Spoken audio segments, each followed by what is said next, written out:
ಕೃಷ್ಣಾ ನದಿ B scheme ಪ್ರಕಾರ ಕರ್ನಾಟಕ ರಾಜ್ಯಕ್ಕೂ ನೀರಿನ ಪಾಲಿದ್ದು ಬಾಗೇಪಲ್ಲಿ ಗಡಿವರೆಗೂ ಬಂದಿರುವ ನೀರನ್ನು ಇಲ್ಲಿಗೆ ಹರಿಸಲು ರಾಜ್ಯ ಸರ್ಕಾರ ಆಂಧ್ರದೊಂದಿಗೆ ಮಾತುಕತೆ ನಡೆಸಿ ಯೋಜನೆ ಅನುಷ್ಠಾನಕ್ಕೆ ಮುಂದಾಗುವಂತೆ ಸರ್ಕಾರದ ಮೇಲೆ ಒತ್ತಡ ಹೇರುವುದಾಗಿ ಶಾಸಕ ಸುಬ್ಬಾರೆಡ್ಡಿ ತಿಳಿಸಿದರು.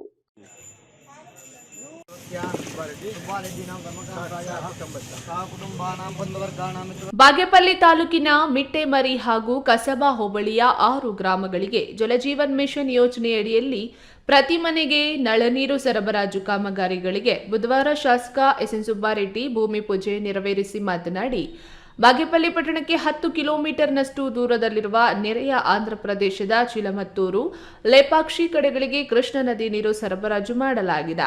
ಸರ್ಕಾರ ಕೂಡಲೇ ಆಂಧ್ರಪ್ರದೇಶದ ಸರ್ಕಾರದ ಜೊತೆ ಚರ್ಚೆ ಮಾಡಿ ಈ ಭಾಗದಲ್ಲಿ ಶಾಶ್ವತ ನೀರಾವರಿ ಯೋಜನೆ ಕಲ್ಪಿಸಬೇಕಾಗಿದೆ ಎಂದು ತಿಳಿಸಿದರು. ಜಲಜೀವನ್ ಮಿಷನ್ ಬಗ್ಗೆ ಜನರಲ್ಲಿ ಭಿನ್ನಾಭಿಪ್ರಾಯಗಳು ಇದೆ. ಪ್ರತಿ ನಲ್ಲಿಗೆ ಮೀಟರ್ ಹಾಕಿ ಹಣ ವಸೂಲಿ ಮಾಡ್ತಾರೆ ಎಂಬುದು ಸುಳ್ಳು. ಸರ್ಕಾರದಿಂದ ಯೋಜನೆ ಆಗಿರುವುದು ಹಣ ವಸೂಲಿಗೆ ಇಲ್ಲ ಎಂದು ಇದೇ ವೇಳೆ ಸ್ಪಷ್ಟಪಡಿಸಿದರು.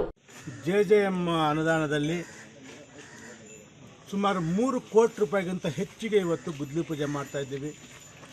ನಮ್ಮ ಉದ್ದೇಶ ಶುದ್ಧ ಕುಡಿಯುವ ನೀರು ಮನೆ ಮನೆಗೂ ತಲುಪಿಸಬೇಕೆಂಬಂಥ ಧ್ಯೇಯೋದ್ದೇಶದೊಂದಿಗೆ ಇವತ್ತು ಈ ಕೆಲಸ ಮಾಡ್ತಾ ಇದ್ದೀವಿ.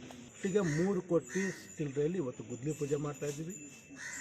ನಾನು ಸಾರ್ವಜನಿಕರಿಗೆ ವಿನಂತಿ ಮಾಡ್ಕೊತೀನಿ, ಕೆಲವರಿಗೆ ಇದರದ್ದು ಒಂಥರ ಭಿನ್ನಾಭಿಪ್ರಾಯ ಇದೆ.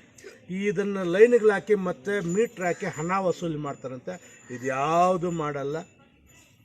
ಮತ್ತು ನಾವು ನೀರನ್ನು ಬೋರ್ವೆಲ್ ಸ್ಟೈಟ್ಗೆ OST ಕಲಿಸಲ್ಲ, ಫಿಲ್ಟ್ರಾಗಿ ಕಲಿಸ್ತೀವಿ. ಅಂದ ಶುದ್ಧ ಕುಡಿಯುವ ನೀರು ಸಮಾನ ಈ ನೀರು ಇರುತ್ತೆ. ಈ ಸಂದರ್ಭದಲ್ಲಿ ಜಿಲ್ಲಾ ಪಂಚಾಯತ್ ಕುಡಿಯುವ ನೀರು ಸರಬರಾಜು ತಾಂತ್ರಿಕ ಇಲಾಖೆ ಮಹೇಶ, ಪರಗೋಡು ಗ್ರಾಮ ಪಂಚಾಯಿತಿ ಅಭಿವೃದ್ಧಿ ಅಧಿಕಾರಿ ನಾಗಮಣಿ, ಅಧಿಕಾರಿಗಳಾದ ಪಾರ್ಥ ಸಾರಥಿ, ಶಿವಪ್ಪ, ಮುಖಂಡರಾದ ಲಕ್ಷ್ಮೀ ನರಸಿಂಹಪ್ಪ ಇನ್ನಿತರರು ಹಾಜರಿದ್ದರು.